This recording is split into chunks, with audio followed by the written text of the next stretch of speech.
Hi guys, my name is Tilly Wicks and welcome to today's video.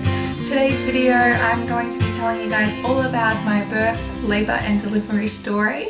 I had my twin baby girls on the 8th of October 2015. It has now been about 10 days since then and I am feeling so much better since then. Every day seems to be getting easier and easier. Now, because it was 10 days ago, I can't quite remember every single detail, so I'm just going to run you through just the gist of everything that happened throughout the day. I can't really remember every detail, but we'll see what we can do. So I was meant to be induced at 38 weeks and 3 days, which was on a Monday. And I think it was Monday the 5th, because it was meant to be Labour Day here in Queensland, and that's how I remembered it. So we rocked up at the hospital at 4 p.m. and we were both so nervous, James and I. And they took us into the consultation room. They were going to check my cervix, and if it wasn't dilated, they would give me the gel that would help my cervix dilate and efface. So they came into the room and they're like, look, we didn't know that you're coming in today to get induced. No one told us. Would you be able to go home and come back in the morning and we will start everything then? And so I was a little bit disappointed because I had psyched myself up so much getting ready for it, and we packed all our bags and brought everything we needed to the hospital, but they sent us home. So we went home, spent the night at home, and in the morning we went back to the hospital at about 8 o'clock in the morning. That morning they took us into the consultation room once again, and they finally checked my cervix, and I wasn't dilated at all. I wasn't effaced at all. Nothing was really going on down there. I think that was 38 weeks and 4 days, which was the Tuesday. So they decided to put the gel in, and when they put the gel in, you have to wait 6 hours to see what happens. So they put the gel in the morning, and we waited the 6 hours, which by then would have been the afternoon, and still nothing had happened. And they didn't want to proceed with doing anything else until the morning, because they really didn't want these babies born at night time when there wasn't that much staff on hand to help out, because they needed as many staff as possible on hand for twins. So they made us stay the night at the hospital.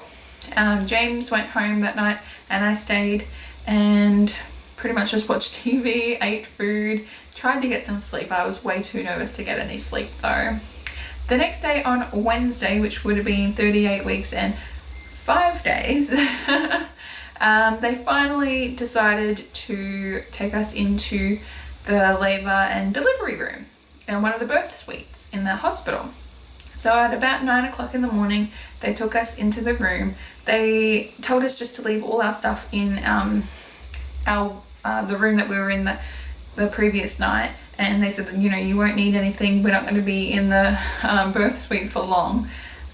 So we didn't bring anything. I just brought my camera, and we had a whole bunch of drinks and snacks packed, and we took all that. James brought his phone so he could play games and stuff. And they took us into our birth suite. Once I got into the birth suite, they wanted to listen to the baby's heartbeat, so they put the little monitors on my belly and the contraction one, and we just sat there for a few hours just making sure that the heart rates were great and to see if I was having any contractions. Probably a couple of hours later, maybe around lunchtime, they decided to start me on the drip that makes you contract, and they also decided that since I wanted to have an epidural, that they would get that done as well. So they checked my cervix again, still nothing happening. They called the person to come in to do my epidural, and I was so nervous. It was like the most nerve-wracking thing ever, because everyone says that the epidural hurts a lot, and just the thought of having something in my back, I wasn't really looking forward to that at all. But surprisingly, it wasn't that painful. There was a slight sting when they put the first needle in, which is the one that numbs a little bit of your back, but the epidural needle, I didn't hardly feel it. I even asked afterwards, oh, are we done? Was that it? And you do feel it right away. For me, it kind of felt like my legs were like fairy floss. I know that's kind of weird, but like they're all soft and spongy and you can't really feel them, but you can like feel people poke you, but you can't feel any pain or anything. And after the epidural is in, they kind of use this block of ice to see how far up the epidural is working. They'll place it on your legs to see if you can feel the coldness, and then they'll slowly go upwards until you can start feeling the coldness of the ice block, and that way they can tell how far up the epidural has worked for you. Then they started the drip to get the contractions going, and then they were going to check me every 4 hours after that. So we waited 4 hours, and when they came back to check me, I was finally 2 centimeters dilated, only just 2 centimeters. So they were able to break my waters. They broke my waters, and it was a huge gush of water. Even though I was laying down, it was huge and it kept coming. It's not just this one big gush, it's like multiple gushes every now and then, and it just keeps coming, and it was just gross because you're laying there with no underwear on and just this pad underneath the bed that soaks up all the liquid, and they have to change it every now and then, but you can't move your legs, so it's kind of difficult and kind of gross. At that point, I also had my catheter put in, which was also a weird experience. You can't feel yourself pee, but you can see in this pouch thing next to you all this pee that's coming out of you, and it's just really strange. I was also on just a normal drip that has like water or whatever in it that keeps you hydrated. So I was like covered in all these cords and wires and everything, and it was not comfortable. Anyway, we waited another 4 hours after all that happened, and nothing's happening. So we waited another 4 hours after that, and by this time it's early morning on, it's late night on Wednesday. And you know, we keep going, and then another 4 hours pass, and I'm 5 centimeters dilated, so that's good, and I'm 100% effaced, so we're getting somewhere. So we wait another 4 hours, and I'm 7 centimeters dilated, and still fully effaced. By now, it is now early morning on Thursday, which was 38 weeks and 6 days, I think. And 9 o'clock rolls around on Thursday morning, which means I had been in labor for 24 hours, and I am 9 centimeters dilated. Yay, finally almost there. So they decided to do an ultrasound because it's been 24 hours. My waters have been broken for a long time now, and they're kind of getting worried. They don't want me to get an infection or for the babies to get an infection or anything like that. So they do an ultrasound just to see whereabouts the babies are, see what's taking so long, and baby A's head is just coming down at a really weird angle. And so they tell me that there is a possibility that I'm probably going to have to go for a C-section, even though I just sat there for 24 hours in labor. Even though I wasn't in like any pain, it was still a lot to go through. You know, you feel sick to your stomach, you feel numb, you feel bored, you feel tired. Like through the whole 24 hours I wasn't sleeping because there were so many noises and people checking your blood pressure and everything throughout the night, so there was no way I could get sleep. James got some sleep though. Lucky him. But yes, they tell me that there's possibility that there's going to be a C-section. They give me some antibiotics just in case, so I don't get an infection or anything. And then a couple of minutes later, they come in and say, look, you're going to have to get a C-section. We're doing this now. They wheel in another bed. They transfer me from the bed that I was on in the birth suite to the other bed, and they pretty much wheel me off to the elevators to go upstairs to have my C-section. James was next to me the whole time going up there, but I was so nervous. Even though I had planned to have a C-section all along, I wasn't expecting it because I was expecting to have them normally, seeing as I was 9 centimeters. But, you know, they wheeled me upstairs and they checked my epidural to make sure that there was plenty of, you know, pain relief for me. They got James to change into his little scrubs, which he looked so cute in. And everyone was so nice. I told them from the very start that I was so worried and everything like that. And there was literally maybe 20 people in the room when I had my C-section. There was so many people. So they made me drink this little drink. It kind of tasted like salt water, and apparently it's to stop you from throwing up during your surgery, which was really gross and just made me feel really sick. But they took me into the surgery room. James had to stay outside while they were getting me ready. And they transferred me from the bed that I was on to the surgery table. They moved me around a bit. They put the curtain up in front of my face. Then James got to come in and sit next to me, and you know, my arms are out like this, so he couldn't really hold my hand, but he was next to me and he was talking to me the whole time. And you know, they poke you in the belly with something to make sure that it's not hurting you, and it wasn't, so they started. And I always imagined C-sections wouldn't hurt. Now obviously, because you have the epidural, it isn't going to hurt, but there is some sort of pain in having a C-section. You can feel tugging and pulling and pressure, and it feels like that these surgeons are standing on top of you and smushing you in the belly, and oh, it was dreadful, especially being that tired and that worn out already.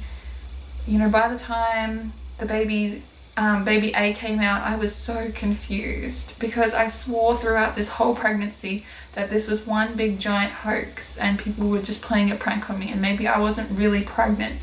But when they pulled Anna up over the curtain and I saw her, everything just became real, you know, everything just seemed to feel better. So I got to see her, and before the surgery I told them that I was worried because I didn't know 100% if they were girls, because at a previous ultrasound someone had said that they were boys, but when they pulled Anna up over the curtain they showed me a front-on view of her girl parts, so we were 100% sure she was a girl. And you could hear her cry, and I wasn't really listening though because I was just focusing on them pushing and pulling on my tummy and everything like that. And pretty much a minute later Rose comes out and they show me her girl parts, and then they whisk them off, and they ask James whether he wants to cut the cords, but he says no because he knows that I need him by my side, otherwise I'd freak out if he left for any reason.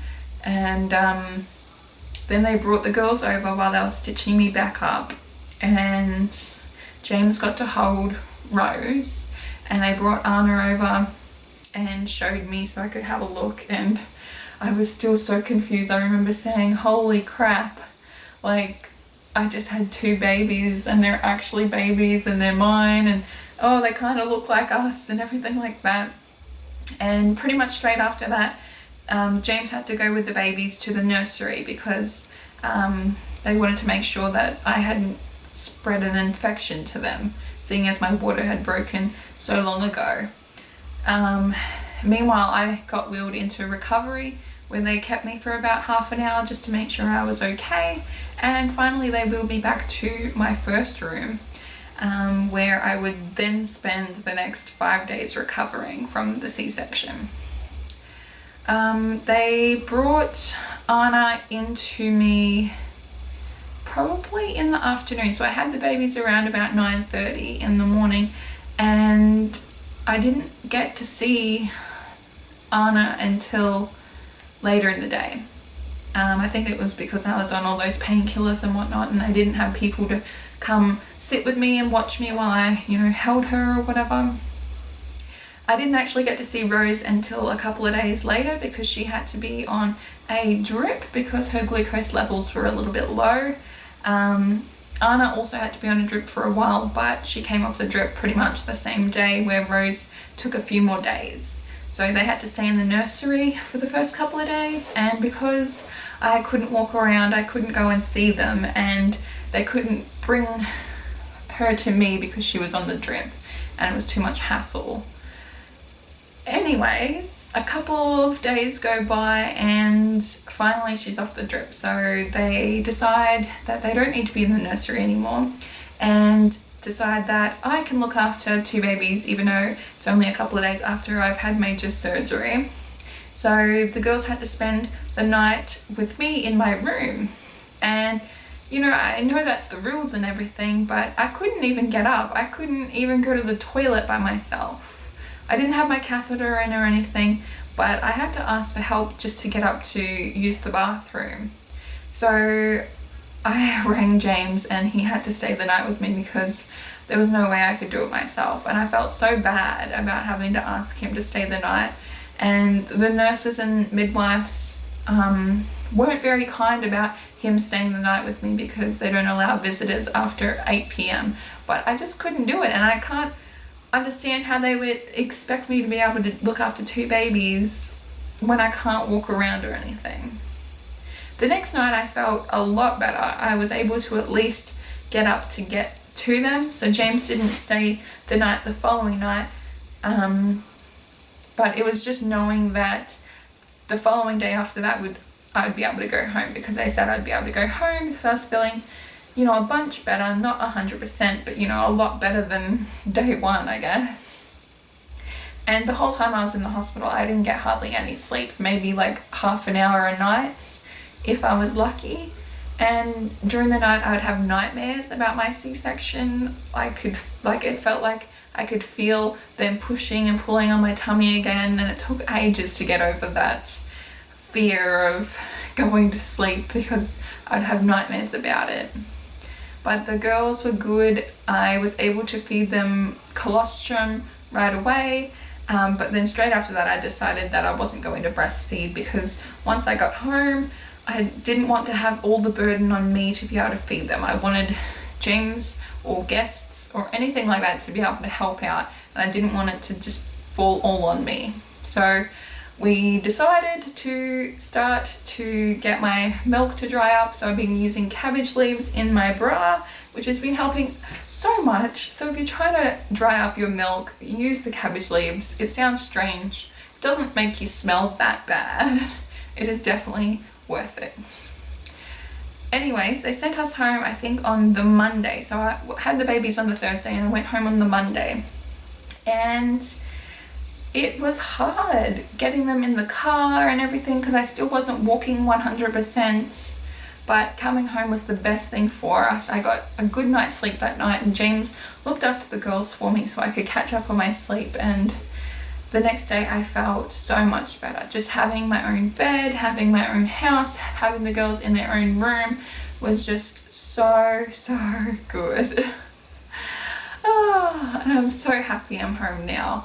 It's been, yeah, like I said, I think today's day 10 of their lives, and it's looking up. I have my dad and my brother over at the moment. They're over here from Perth for a week, and they've been so helpful. It's been so great to see them, but at the same time it's so great to have them be able to help out with the girls so I can have a nap whenever I need one, or I can get them to do the dishes or do the washing or whatever like that, because it's just helpful and it makes me feel a little bit more relaxed. The girls have been sleeping really well, apart from at nighttime. They must know that it's nighttime. Maybe they get lonely at nighttime seeing as they're in their own room, and they cry a lot more. They're starting to eat more and more, so we're trying to get a gist of how much they're meant to be eating and everything like that. But all in all, they've been really good. They're super cute and they're fun to be around. Hopefully at the end of this video I'll have some footage of them for you guys, because at the moment they're sleeping. But yeah, the labor, delivery, C-section, everything like that was hard work. I'm still trying to catch up from sleep from that week. But at the end of the day, my dream came true. And I guess it was worth it. It was definitely worth it. So if you're thinking about having a baby, or you are pregnant and you're worried about the labor, or you're worried about what sort of delivery you'll have, try not to worry about it, because at the end of the day, your dream's coming true and nothing can take that away from you. Nothing at all. So I hope you guys liked my video today. If you did, definitely give it a big thumbs up. And if you haven't already, definitely subscribe to my channel to keep up to date with everything to do with the babies and me and our lives and just everything. So I will see you guys on my next video. Bye. Hello, Rose. Hello, look at your beautiful little eyes and your nice little dress. And this is Gramps. Say hi, Gramps. Hello. What's this funny face for? Hello, my name's Ruth.